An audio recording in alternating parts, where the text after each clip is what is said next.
Pelo sinal da Santa Cruz, livrai Deus nosso Senhor dos nossos inimigos, em nome do Pai, do Filho e do Espírito Santo. Amém. Caríssimos e amados fiéis em nosso Senhor Jesus Cristo, vamos meditar agora, com a graça de Deus, sobre a paixão de nosso Senhor Jesus Cristo,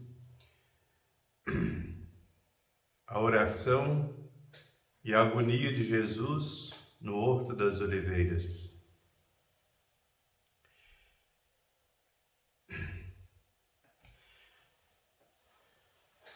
Quem não souber o que é o pecado, quem não conhecer a sua enormidade, venha ver a satisfação que dele toma o Pai Eterno em seu unigênito e diletíssimo Filho.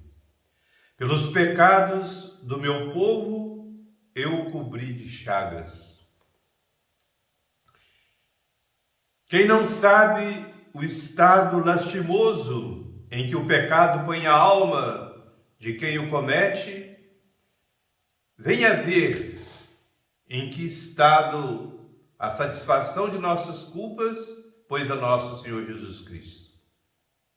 Exclama o profeta Isaías: ele não tem nem formosura, nem aparência humana. Se não receais, pecadores, da justíssima indignação de Deus contra as vossas culpas, vinde ver a manifestação que delas faz a justiça divina em seu amantíssimo Filho. E São Paulo, Deus o propôs para demonstração de sua justiça. Vereis como o fogo da ira de Deus se ateia no ramo florido da inocência de Jesus. E daí podereis julgar o que fará no lenho do vosso coração, seco e estéril pelo pecado.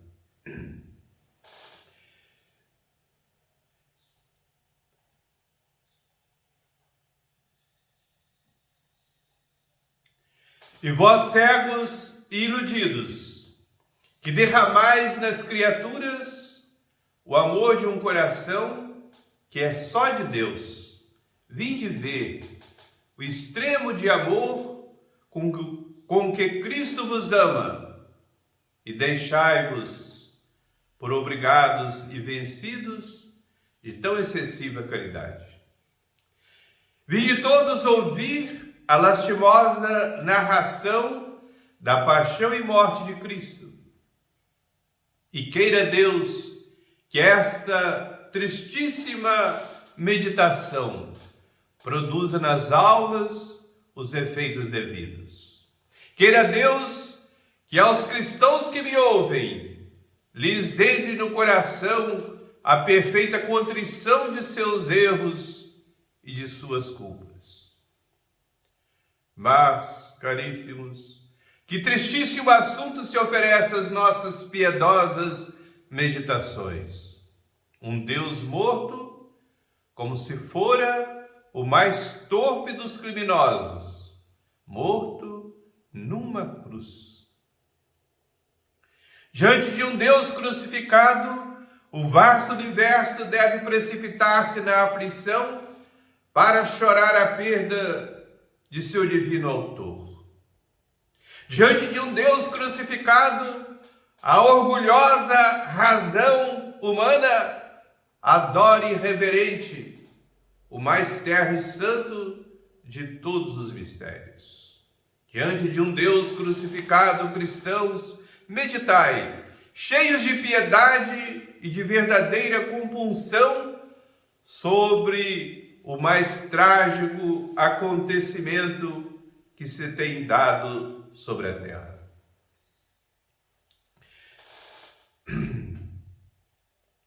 Aproximava-se a hora fatal em que as profecias asseguravam ter chegado para o Divino Mestre o momento de seus tremendos sofrimentos. Ali, no Getsemane, Jesus exclama: a minha alma está triste até a morte. Era a agonia que começava. Terminada a última ceia, instituído o sacramento da Eucaristia, reuniu Jesus os discípulos fiéis, encaminhando-se com passo firme e resoluto para o Jardim das Oliveiras. Entrando no Getsemane, afastou-se para uma espécie de gruta, recomendando aos discípulos que velassem um instante enquanto ele ia orar ao seu eterno Pai. E Jesus começou a sentir tristeza mortal. Uma chuva de iniquidades cai sobre o seu coração. Pálido, abatido, lamenta-se. Foi buscar algum alívio no coração dos seus discípulos. Eu sinto morrer de tristeza. Se, pois, me tendes algum amor, permanecei aqui e velai comigo por uns poucos momentos. Era o tédio, o pavor que abala o coração até os fundamentos. Era a tristeza que tudo reveste de sombras funerárias. Era o abatimento que são os preâmbulos da morte que se avizinha. Tal era o estado de Jesus no Jardim das Oliveiras. E, no entretanto, os discípulos dormiam. Assim, não pudestes velar comigo alguns instantes? Ó vós que estáis resolvidos a não mais pecar, considerai, a maior miséria do homem não é certamente o ser fraco, senão o reputar-se forte. É o orgulho, a presunção com que se fia de si mesmo. Vede os discípulos e aprendei. Fortes, cheios de presunção, julgavam tocar a cabeça nas nuvens e eles de repente precipitados até as portas do abismo. Agora dormem, daqui a pouco fugirão. Desconfiai, caríssimos, de vós mesmos. Recorrei às luzes da oração. Valei-vos da força dos sacramentos. Vigiai e orai, porque a carne é fraca, embora o espírito esteja pronto. E outra vez, afastando-se dos discípulos, prostra-se Jesus com a face por terra, exclamando em altas vozes: meu Pai,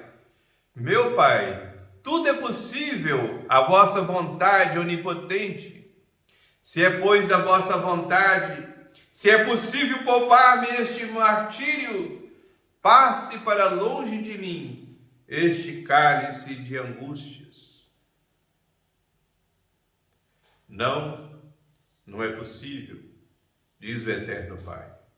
Porque este meu Filho, que é a santidade e inocência infinitas, está revestido dos pecados dos homens. E isso é o bastante para torná-lo odioso aos meus olhos. Eis o que é o pecado. No entanto, quantas desculpas e quantas indulgências para o pecado cometido. Ó pecador insensato, julgas talvez que a justiça divina aprecia o pecado com a indiferença do homem que o comete? Não. Por um só pensamento mau que acolheste em teu coração, foi Cristo abandonado a todos os tormentos de sua paixão. E os pecados dos homens, como um cortejo fúnebre, vão passando um a um, perfeitamente distintos.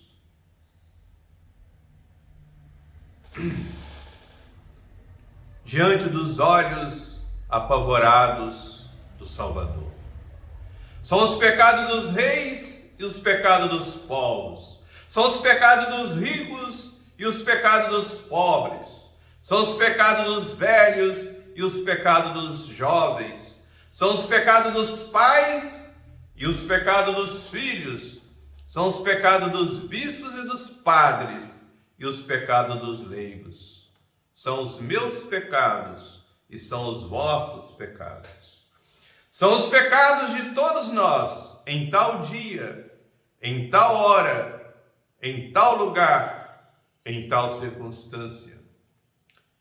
Vê Jesus os crimes de todos os lugares e tempos, os pecados que desolaram e desolarão as 5 partes do mundo, desde o pecado de Adão e Eva, desde o homicídio de Caim, até a última blasfêmia do anticristo.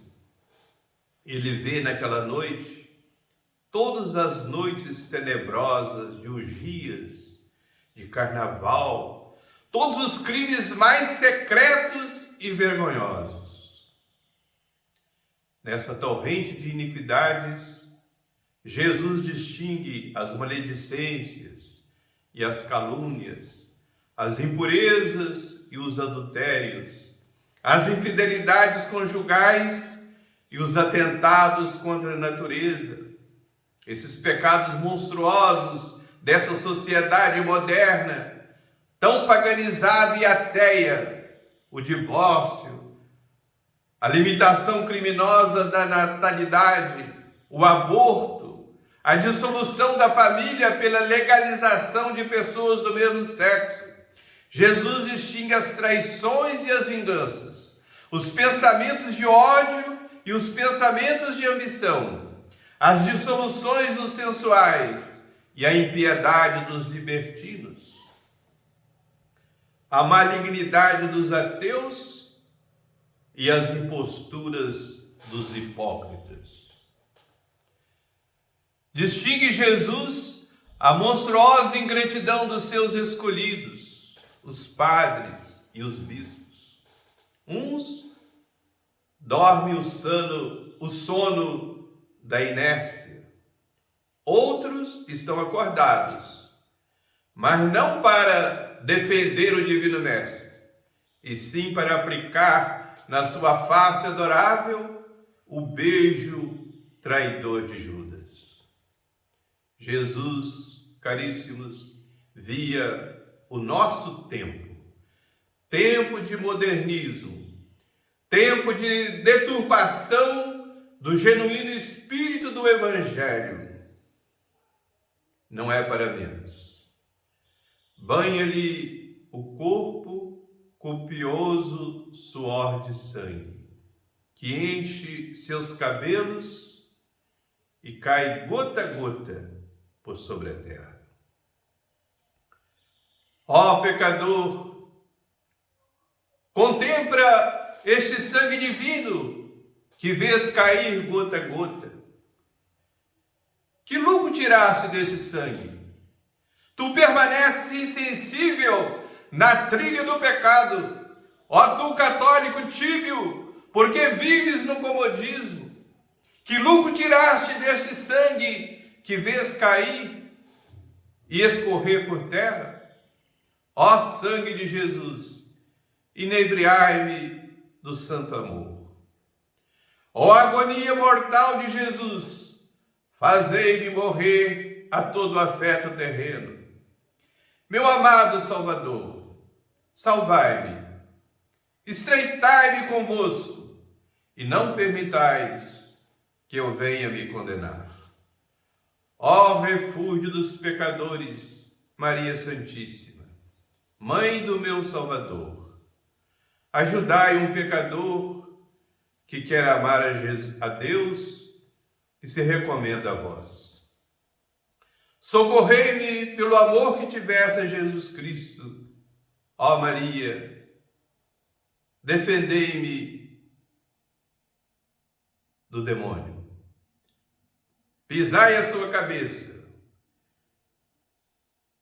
Defendei-me sobretudo nas horas de tentação. Conduzi-me sempre ao vosso Filho e finalmente conduzi-me ao céu. Amém.